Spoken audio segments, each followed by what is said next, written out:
think watching and covering the IPL is all about just cricket, you're wrong. There are a few other games that are being played out there. One of them is called musical chairs or musical couches because the MPL Super Couch is such a fiercely contested race. We had two people in the race at the end, Michael Vaughan, Harsha Bhogle.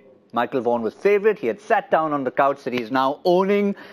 All he needed was for Dhawal Kulkarni to bowl decent enough and keep it down to about 8, 9, 10 runs in that over. Ashwin got 18. And off the last ball, we have a new champion on the MPL Super Cup. You know, it's all about just predicting what's going to happen in the last over and checking out the antecedents and checking out what kind of, it's just a skill, Well, Kulkarni, if I knew he bowled that badly, I wouldn't have said 172. That was a horrendous last over. I know, to be fair to Ashwin, he read it nicely because the penultimate ball, he read the slow ball, he just hung back and then he baseball batted it over mid-wicket and then he realised, last ball, he can't bowl a slow ball again, he's going to go quicker, he'll go to the stumps, I'll just walk across and use the pace. So, clever play, 17 from 4 from the skipper. That word that we're not allowed to use, well, they've got it. The Kings 11 Punjab have just got that, Yeah, that word. Yep. You can say mass into velocity. Yeah, just to confirm that 182 for 6, and that looks like a very, very good score if you consider where KL Rahul was at one stage at a strike rate of approximately 45. 75 at the halfway mark, I was thinking I was still in the hunt for the MPL Super Couch at about 160. It looked I was favourite at that stage, and this tells you just how things have turned. KL Rahul's innings progression started with a strike rate of 30, and then in that middle period, he really started doing what he really should have done earlier. I think he was very lucky that he could play like that, because first Gale, then Mandeep, then Miller were playing the shots all the time. So he could play the way he did. So I think he was lucky. He was. I don't know why he's playing like that. Yeah, correct. He's a quality player, and I don't know why he's being so cautious. Whether it is that he's not trusting the batting lineup because he feels that they're too weak down the bottom end, well, Ashwin's kind of put bed to that. But he needs to come out and be a bit more expansive. Sometimes when you bat with someone like Chris Gale, because he is 4 or 6 and there's no running between the wickets, there's no real action, between yourselves. You're just basically batting and you're hitting, and I guess you have a conversation midway at some stage. You can lose a little bit of your rhythm of play as a player because. I think someone like Kera probably wants to be on there every other ball. You're looking for 1s and 2s, and maybe that's the only excuse I can give him. He should play better than that, but it's just a little excuse that the way that Universe Boss plays, it might just be upsetting his rhythm somewhat. Could it be that they're saying, look, we got Mandeep at 5, Pooran at 6, or Pooran 5, Mandeep 6, then you're into Ashwin. We really don't have that finisher. And if you lose a couple of early wickets, we're in trouble. So, Rahul, you bat through. I don't know if you can do that in T20 cricket for a start. Today, it came off because the others were batting well around him. And then in those middle overs, to be fair, he batted well. I mean, he's finished with 52 or 47. But look at it. His strike rate's 110 and the team strike is 150. So it wouldn't have happened if the others hadn't batted around him. But he's a better player than that. Yeah. He's done a job. The team have kind of stumbled to a really competitive score. But, he's a better player than 52 or 47. Yeah. The pitch was slow. It was doing a little bit. But, I think he can just be a bit more expansive. And Ashwin 17 from 4. We can't even say make him India's number 4 because he no longer can.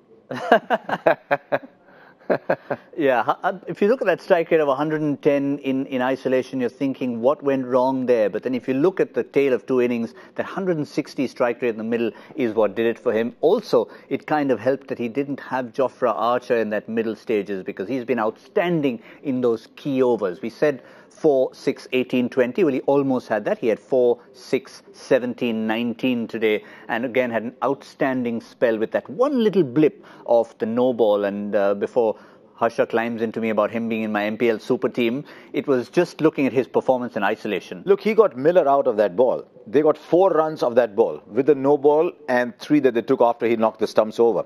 And he's still gone 3 for 15 in his 4 overs. Miller isn't one of those 3. I mean, you can't say that if he had got Miller, it would have been 4 for 11. Game doesn't work like that. But 3 for 15, and look at the others. Okay, I'm on the Cricbuzz app. 4 overs, 1 for 30, 1 for 37, 1 for 48, 1 for 41, none for 31. Basically, Jofra Archer's playing a different cricket match. Yeah, and Archer, the halfway stage on the Cricbuzz Combox, I said, you name me any team in the world that wouldn't put Jofra Archer in their 11, not the 15.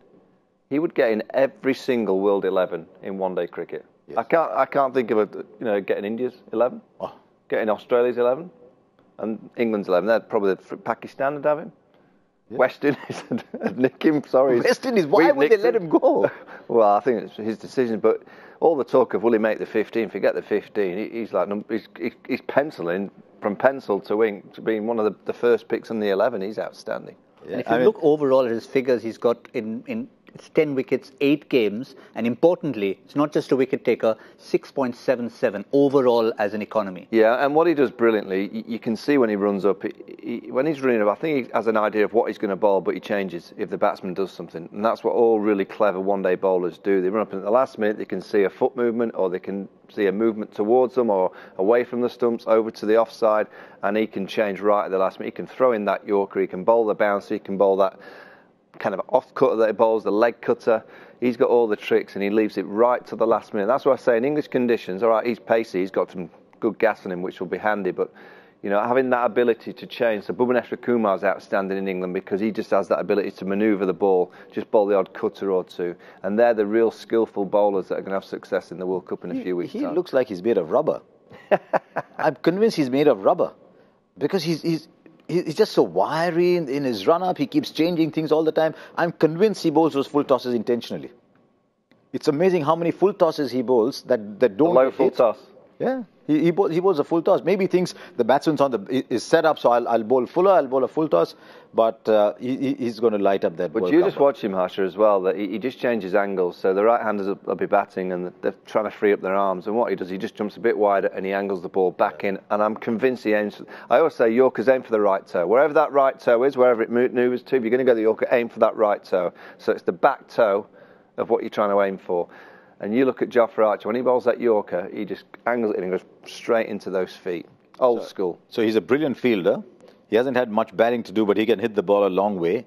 In the words of India's chairman of selectors and another player. 3D. He's a three-dimensional player. Are you allowed to say that? Someone will be tweeting. Yeah, I'm gonna add a fourth dimension to that. I just wanted to bring both gentlemen into it because there was one moment, Michael's given us a lovely technical analysis of Jofra Archer, but there's something in his mind that I want to bring to your attention once again. We all saw it. There was a time when he bowled a beautiful delivery. It went for 4 byes. Now, a bowler a slow ball. It bounced in front of the keeper. Bounced in front of Sanju Samson. He let it go for 4. Generally, bowlers don't get too grumpy because it's not gone into their analysis. Yet, he was almost cursing him because 4 runs had gone for the team. Yeah. That's how passionate he is. Well, that's a good sign. And also you look at the celebration when he gets Chris Gayle out. There's a confrontation there. I'm pretty sure he won't admit it today, but Jofra Archer will probably say that Chris Gale's one of his heroes. He'd have been watching Chris Gayle for many years. For him to get him out, with a beauty. An absolute piece that just bounced and went away from Chris Gayle. I agree with Harsha. He's unfortunate for the rest of the world. He's going to light up the World Cup. He's going to light up the World Cup. He's going to be there's a group of players, and there's many that will have special times, and we'll be talking a lot about them because of the story of Jofra Archer. I'd be amazed in a few weeks' time we're not talking a huge amount about it. Yeah, a couple of times Michael's been mentioning strengths in other teams and then realizes it's reluctant about talking about opposition. But this time he can actually say it with, he's one of mine. 6 months ago, I'd have said England were convincing favourites. And then all of a sudden, the Australians suddenly started to get a bit of momentum. That concerns me. But just watching Jofra Archer. Use the word, Michael. Did I say? Yeah, you said it. Sorry, apologies. Send me home. You said that concerns me. No, the other word. The mass into velocity. Yeah. Oh, sorry. But he is the one missing link that the England one-day team have been missing. The bowling still is, Rashid's very, very good and they've got some skillful bowlers, but the bowling travels. The bowling won't defend 270. The bowling generally has to defend 350, 400 over the last few years, and you don't have to be that good to defend that. And on a few occasions, the opposition have got close to taking that target down. And you just look at Jofra Archer, he is the missing link.